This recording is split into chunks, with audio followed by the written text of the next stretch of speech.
দিন দিছিল এটার জন্য যে শাফি রহমতুল্লাহ আলাইহির মতো ব্যক্তি সারাদিন পরিশ্রম করে আসতেন, রাত্রে যখন বাড়িতে ফিরতেন মার পায়ে তেল মালিশ করে পাও টিপা টিপা ঘুম পড়াইতেন, মাঝে মাঝে তালু উঠাইয়া চুমা দিতেন। মা জিজ্ঞাসা করতো কি করি সেটা? তোমার পায়ের তালুতে চুমা দিই না, আমি তো আমার জান্নাতে চুমা দেওয়ার স্বাদ নিতেছি। দিন দিছিলেন এটার জন্য। মুসা আলাইহিস সালাম জিজ্ঞাসা করছে আমার জান্নাতের বন্ধুকে, বলছে কসাই। বলতেছে আল্লাহ আমি যেমন জিগাই জবাব এরকমই দেন। আমি জিজ্ঞাসি জান্নাতের বন্ধু, আপনি ফট করে কয়ে দিলেন কসাই। কোথায় কসাই, কোথায় আমি? আল্লাহ বলে সিদ্ধান্ত এটা। বলছে ঠিক আছে অ্যাড্রেস দেন, যা দেখি কি আমল করে। যা দেখে হ্যাঁ কসাই।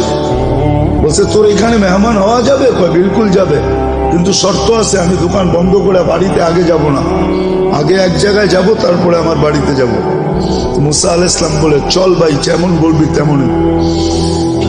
তো কাজ করে দোকান বন্ধ করে যায় এক ঝুপড়িতে ঢুকছে। খুনখুনে বৃদ্ধা যা রুটি তৈরি করছে, তরকারি তৈরি করছে। বৃদ্ধাকে বুকে উঠায়া বুকে পিঠ বুকে লাগায়া নেওলা বানায় বানায় খাওয়াইছে। সমস্ত খেদমত করে যখন পরিপাটি করে শোয়া দিছে, কাজে এই যে পাশে আমার ঘর, চলো আমার ঘরে, তুমি আমার ঘরে মেহমান থাকবে। বলছে বুঝলাম না এই বৃদ্ধা কে? আমার মা, সকালে সেবা করে যাই, বিকালে এসে আগে মার সেবা করি।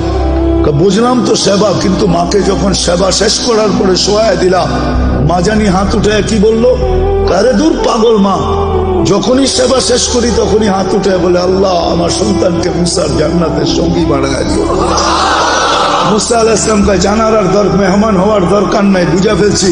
মা পাগল না, তুই পাগল। মা তোকে মুসার জান্নাতের সঙ্গী বানায় দিচ্ছে, আমি মুসা। দিনের জন্য দিছি না, রব্বে কাবার কসম, সুখে থাকার জন্য দিন দিছিলেন।